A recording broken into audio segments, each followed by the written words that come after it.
long run anxiety is a real thing, and I can say that for sure because I've got it right now.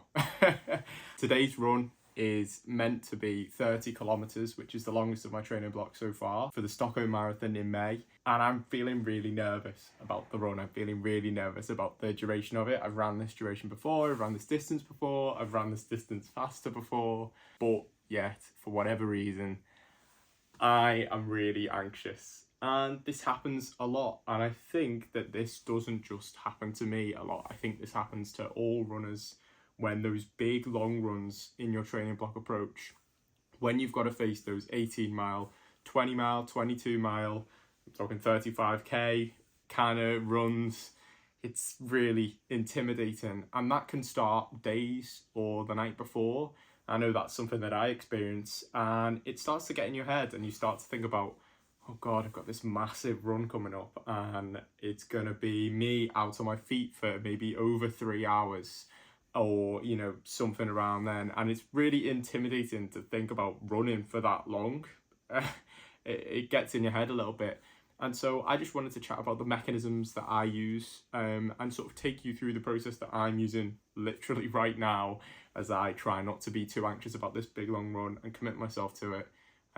So see this is like an accountability partnership that we're in right now. So long run anxiety can literally start the evening before my big run. I've actually felt anxious about certain runs days before, if it's a massive workout or it's a really, really difficult big long run that will be the longest in the training block. Midweek you can start thinking about Sunday, and it's difficult. And so I think as a real extension of the idea of run the mile that you're in, I think it can be really useful to actually run the run you're in and not think about the runs ahead of you. There's a real importance of planning your runs, and I'll talk about that in a second. But I think actually running the run that you're in at any given time is really, really vital, just for sort of your own headspace, right? So that you can have that sort of presence of mind to be able to go, okay, actually right now, all I'm doing is a 4, 5, 6 mile easy jog, or today's one is a 8k steady run with just some strides. And that's what you're doing right now, even if Sunday's run is a 22 miler with some speed work in. Also, when I'm a few days out, I think it's really important to plan. So I often write my training block out by hand. I like to write it in my notebook that I use sort of as a general note-taking book for everything in my life. And as I approach the week, I like to make a weekly plan of like my runs, when I'm going to get them done.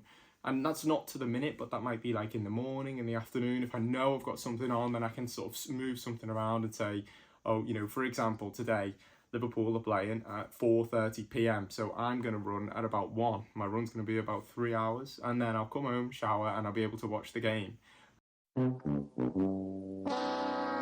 And I'm running out of time now before the run. But that's part of it. I know that at 1 o'clock I'm going to have to leave the house and start running. And I think that's the way to do it. Because it almost becomes like a deadline for yourself. And if things change, that's absolutely fine. But I like to have that accountability where I can set those goals for myself and they feel more attainable and achievable. Like kind of as I approach them, which I think is really helpful. So as I get to the night before, the things that start to matter to me are like practical stuff. So the night before, I get my gels out, I get my kit out, I lay my watch out.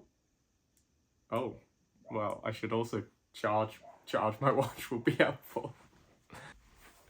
Yeah, my watch was on 4%, so make sure you charge your watch.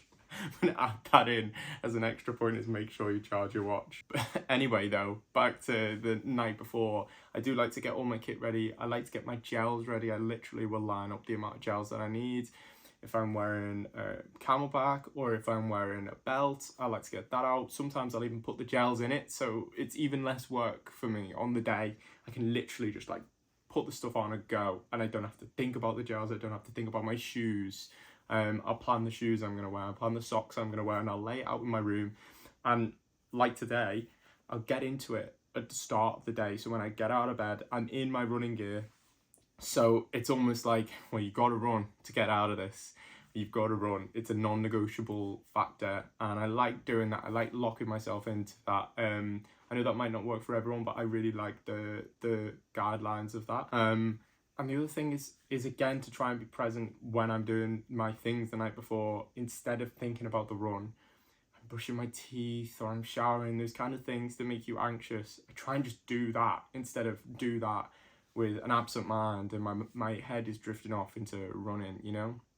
I think that making sure that I can actually be there and be present when I'm having a shower is really helpful. The morning of the long run comes around and it's really intimidating, so I sort of will try and hit certain markers when I get really anxious, like today, for example. Obviously, the first thing to do is put your kit on and get ready, but also you need your fuel, right? You need to eat before a massive long effort of running.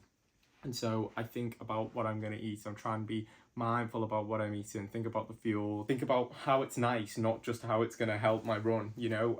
I try and not let my day be a mountain in which the run is at the top and everything else is base camp, because actually my whole day is equal. The run is just part of it. And yeah, the days where you've got to do a 35k effort, okay, it can get in your head. But if you allow your whole day to revolve around the big massive run that you've got at the center of it, can take the joy out of the rest of your day. And I've had that happen to me a few times, and I've been on the borderline of that happening today. And so I think what is best is to sort of positively affirm yourself about the run and not make it like a mountain of dread and make it a nice expedition to go and be able to do this thing. So think about how this is an exercise of mental fortitude. You know, it's not I have to do 18, 20, 21, 22 miles today. It's I get to exercise my mental fortitude. I get to test myself. I get to challenge myself. I get to run, you know. When I'm really in the barrels of a difficult run, I think about people in my family who I've lost, who would love to be able to run, or people who can't run, people in the world who might not be able to run. I think about like the joy of running and the fact that I'm lucky and able to run. I think that's really important. And without making it too wishy-washy, I think you could even go as far as writing things down and affirming to yourself that you can do it, you can get this done. Leave a post-it note for yourself, you know, write something in your notebook about how you've done this before, or how it's, you know, or how you've got this under control. I think that's totally fine. You know, you're only having these conversations with yourself. It's not like something that you have to share with everyone. This is the ways in which you can help yourself. Try and like almost break the run into segments as well. It can be a helpful mental approach. I'm not sure if this is something that everyone does. I think so, where when I'm approaching a run, I'll think to myself, okay, this is the out section, this is the middle section, this is the back section. Here are the sort of 3 6-mile or 3 7 or 8 mile tangents to the run, and I'm sort of going to attack them in blocks. And so when I'm on the run, I can almost see myself as like, okay, I'm halfway through the second block here and right in the middle of the run, or I've literally got, you know, or I'm deep into the third block, I know I'm really close to the end. Or that mental boost as you sort of break into the third block is almost like landmarks in a marathon. If you're running a long run course that you've ran many times, I think it can be helpful to break it into those blocks so that you have almost like those landmarks that you would have on a marathon that would be stimulating in those ways. I think another really key thing, obviously, as well, is to run different routes. You know, for your really big long runs, have a look about different places that you could go and run in, places that you've never ran before. It doesn't have to be those same routes around your home, around where you live. Obviously, they're really useful, but it can be really helpful to find a new location and be stimulated in that way when you're on your run, which will make looking forward to the run more helpful, because when you're in it, you're experiencing new things and exciting different things. You know, maybe you're seeing a city you've never seen before, or you're in the countryside and it's absolutely gorgeous.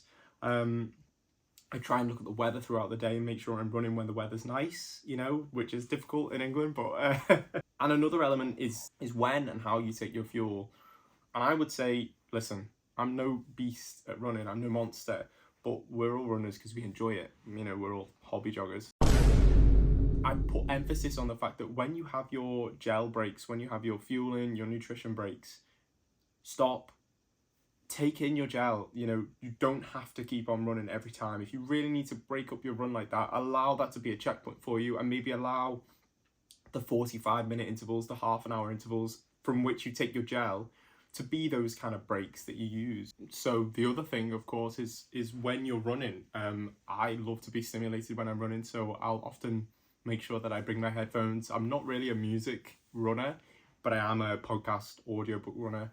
So I would say maybe save your favorite book or audiobook for your long runs. I think I'm doing that at the moment with Ernest Hemingway's For Whom the Bell Tolls, which I'm absolutely loving. I'm not far off the end, but this week I've purposely sort of starved myself off it through the second half of the week, and so that when this run comes around, I know that's when I'm going to get to listen to it. I'm going to get 3 hours, which is a big chunk of the book, and I might get to the end, and that's really exciting. That, you know, really helps me look forward to running. It gives me another thing to look forward to the run for. And so rewarding yourself in those ways is really important as well. You know, think about what you might have for dinner after the run. And allow that to be a treat. You know, you can have that after the long run. I think it's all the minute ways in which you can sort of help yourself, guide yourself. It's not about playing mental tricks on yourself. It's actually about supporting and affirming yourself. And I think that's why things like sticky notes can be really helpful for some people, because it's the most literal way that you can write down, I am running 30 kilometers today and I can do this, you know. I think that can be really useful, and it's something that I've definitely employed before and I might do right now. The other thing is the indescribable bit, which is the self-talk, right? It's the sort of chatter that you get before the run. And sometimes it's just a general anxiety that kind of flitters there for you. You know, I know that feeling of this kind of like humming, almost like worry about a run, and it's not necessarily like you can't do this, you can't. It's just the intimidation factor, right? It's the fact that you know, oh, right, okay, wow, that's a long time to be on my feet, and I don't think there's a remedy for that. If I did, then I wouldn't also be anxious about it. I think actually the reason that I'm talking now is because I think I want to take strength from the fact that that is a universal feeling that I think a lot of people experience before a run. And so it's good to think about all the different people, you know, on a Sunday who are waking up at the same time as you, putting their shoes on, taking a deep breath, getting their gels ready, getting their kit on, walking up to the door, turning the handle and going. And I think thinking about all the other people that have done that today and that will be doing that today, maybe the people that are racing today, think about them, think about the anxiety that they might be feeling, and sort of almost allow that oneness to be part of your pre-run thoughts can be really helpful as well. And it's okay, I think, to think like grandly about these kinds of things, because it helps for me. You know, even talking that through there makes me feel it makes me feel better about the run I'm about to do. And so yeah, ultimately, you know, long run anxiety is not a problem, it's not an issue, it's just proof that you care about the run that you're about to do. I think that's the most important thing at the end of the day, really, is that, you know, things can feel overwhelming, the run can feel bigger than you until you step out the door and you're running, and then you're in it and it's yours, you know, to own and to do. Allow it to be the thing that you do, and it's non-negotiable, and this is the way through. Think about your goal, think about your marathon, think about crossing the line, and yeah, that's what I'm going to do right now. So you're going to get to speak to me and still charge. You're going to get to speak to me in 3.5 hours time, but I'm going to be me right now for 3.5 hours. So I'll see you then, but I've got to see some other stuff first, which is a lot of running. So I ran. That wasn't too bad. I mean, it was pretty tough. Any run of that distance can always be a challenge, but mentally I felt pretty okay about it. The specifics of the run were that the first 10k felt really difficult, and I felt like I had a lot of like lactic acid in my legs after a pretty difficult workout earlier this week. But then things kind of picked up and I felt better for the sort of last 20k. My groin felt tight, maybe slightly, in the second half of the run. So I'm just now editing myself. I mean, can you see that? That's me right there that you just saw. It's kind of weird, but yeah, the run was okay. I feel okay, and I know that you can also do your long run, so go and do it now. No excuses, go. Oh, also remember to subscribe, because I never put that in my videos, but please, that would be awesome. Thank you.